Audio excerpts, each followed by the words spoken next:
한 주간 끊임없이 들려오는 핫한 소식들. 그러나 뉴스에서는 다루기 어려웠던 이야기. 여러분과 함께 허심탄회하게 이야기해보는 시간, 여의도 25시 아나운서 신날입니다. 오늘도 여의도 25시 노병우 기자님과 함께합니다. 기자님 안녕하세요. 네, 안녕하세요. 프랑경제 노병우 기자입니다. 네, 기자님 이제 날씨가 많이 따뜻해졌어요. 봄이 다가오고 있습니다. 네, 사람들의 외투도 많이 가벼워졌는데요. 그런데 이 공기 중에 미세먼지 농도가 높아서 실외 활동을 하는 데는 다소 무리가 있습니다. 가급적이면 실내 활동을 해주시고 외출을 하실 때에는 마스크를 꼭 착용을 해주시는 것이 좋겠습니다. 자, 오늘도 여의도 25시는 힘차게 출발을 해보도록 하겠습니다.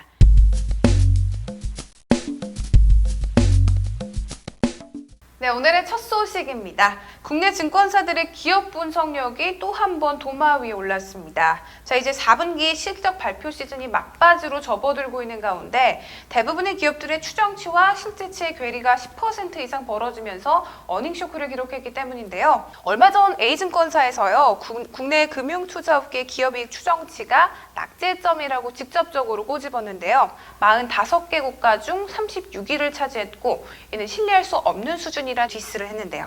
자, 용감하게 목소리를 낸 격이지만 다른 증권사들 입장에서는 눈에 가시겠어요. 그래서 같은 종사하고 있는 업계로서는 뭐 누워서 침뱉기 아니냐는 그런 비난을 하고 있고, 네. 보고서에 따르면 3년째 이제 국내 기업 이익이 하락세를 하고 있다고 해요.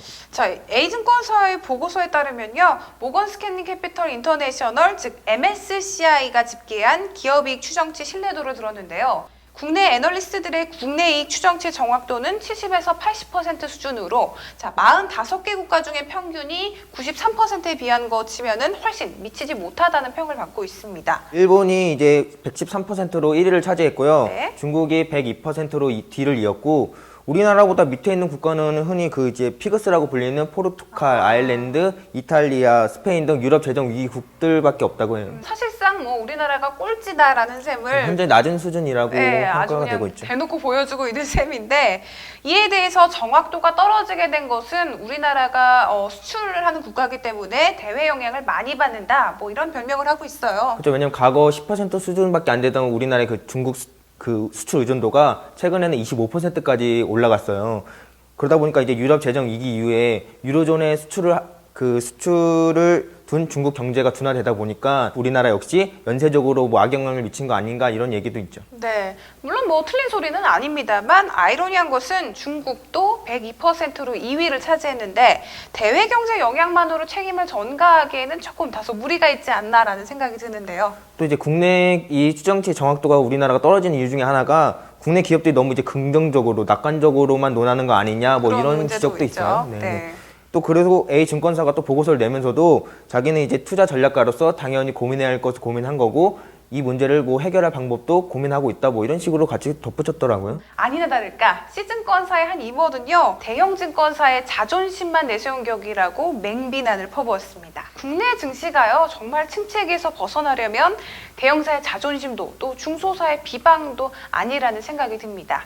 금융투자업계의 대중소형사들이 자성과 반성의 목소리를 들을 수 있는 어떤 하나의 통로, 창구가 빨리 마련되어야 되지 않을까라는 생각이 듭니다.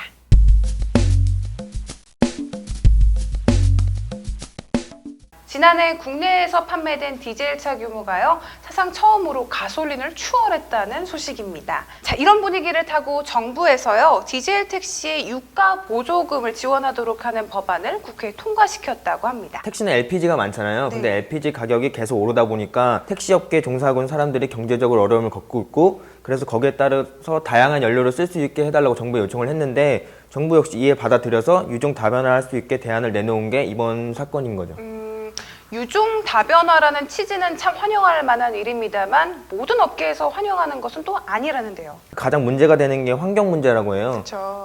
네, LPG보다 디젤이 미세먼지가 3.5배나 많고 이산화질소도 50배나 더 배출되기 때문에 우려의 목소리가 크게 나오고 있어요. 만약에 디젤 택시가 환경오염을 가중시킨다면요, 정부가 국민의 건강을 위협하면서까지 보조금을 지원한다는 것은 혈세가 낭비되는 일이고 다소 억지스럽다는 반응도 있습니다. 이해하기 쉽게 좀 예를 들어보면, 네. 일반 승용차에 비해서 택시의 주행거리가 하루 평균 적게는 5배, 많게는 8배까지 많다고 해요. 그러다 보니까 우리나라에 25만 여대의 택시가 있는데 이거를 일반 디젤 차로 보면 200만 대 정도가 되는 셈인 거죠.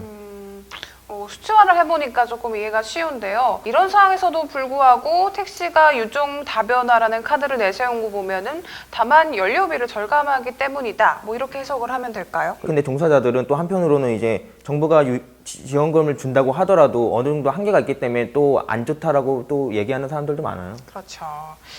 이 연료비 문제를 제외하더라도요, 아직까지 뭐 승차감이랄지 또 부품이랄지 차량 가격이랄지 이런 문제들도 있잖아요. 디젤 택시가 아직까지는 시기상조다라는 시각들도 있거든요. 물론 디젤차 시장이 국내에서 커지고 있는 것은 맞는데 뭐 수입 브랜드가 굳이 국내 택시 시장까지 진출할 이유가 없다는 평가가 지배적인 거죠. 왜냐하면 그게 아니어도 국내에서 잘 팔리고 있으니까. 필요가 없다. 네네. 그렇지만 일각에서는 올해부터 국내 수입차 간의 디젤 모델들 경쟁들도 치열해질 것이다. 뭐 이렇게 예상도 하고 있어요. 올해 수입차나 국내 완성차 디젤 시장이 경쟁을 하는 걸 맞는데 그 택시 시장에서의 경쟁은 아직 이르다는 거죠. 그냥 LPG 업계에 그냥 경고성 카드로 날린 게 아니냐 이런 게. 자, 오늘 이 얘기를 좀 종합해 보면요. 과연 디젤 택시가 당장의 현실화가 되느냐? 아니면 LPG 가격이 상승하면서 일종의 경고 카드를 날린 셈이냐? 그도 아니면 LPG 가격이 오름에 대한 플랜 B로 디젤이 떠오르느냐 하는 문제로 종합해 볼 수 있겠습니다. 유종 다변화라는 취지에서 시작을 하는 거는 좋습니다만 국회에서 업계 간의 밥그릇 싸움으로 번지지 않도록 결정에 신중을 기해야 할 것 같습니다.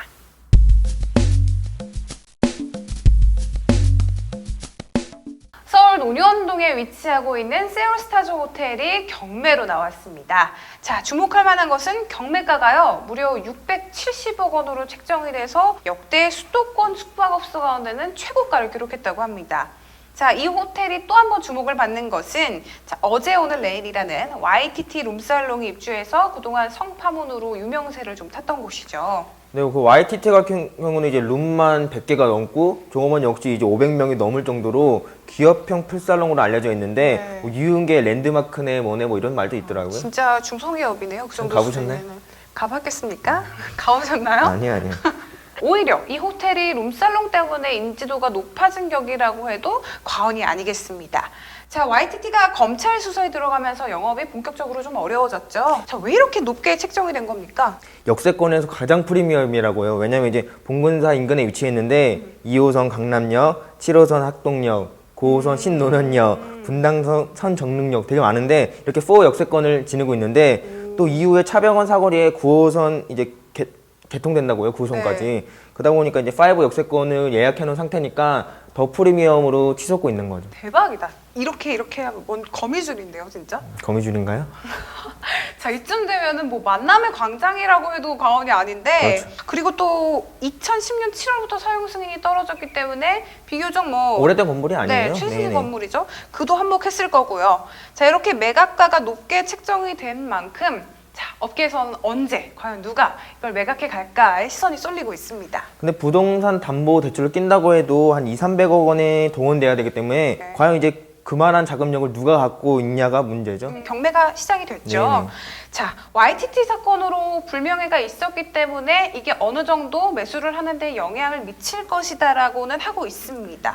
근데 어쨌든 세울스타즈 호텔이 흔히 이렇게 A급 호텔이기 때문에 뭐 또 호텔주 채권 은행 설정 금액이 325억 원이기도 하고 근저당이 130억 원에 등기돼 있기 때문에 뭐 이 채권들 가격 할인을 받아서 뭐 또 하는 사람들도 나올 것 같아요. 관건은 그러면은 뭐 이러한 채권 가격들을 다 고려했을 때 시세보다 얼마나 저렴하게 매입이 될 것인지 또 자금력이 동원 가능한 그 누군가가 어느 시점에 나타날 것인가 하는 것도 좀 지켜봐야 할 것 같습니다. 자, 오늘 저희는 기업 분석 얘기에서부터 호텔 경매권까지 다뤄봤는데요. 저희가 준비한 소식은 오늘 여기까지입니다. 저희는 다음 이 시간에 또 새로운 소식 들고 찾아뵙겠습니다. 시청해주신 여러분 고맙습니다.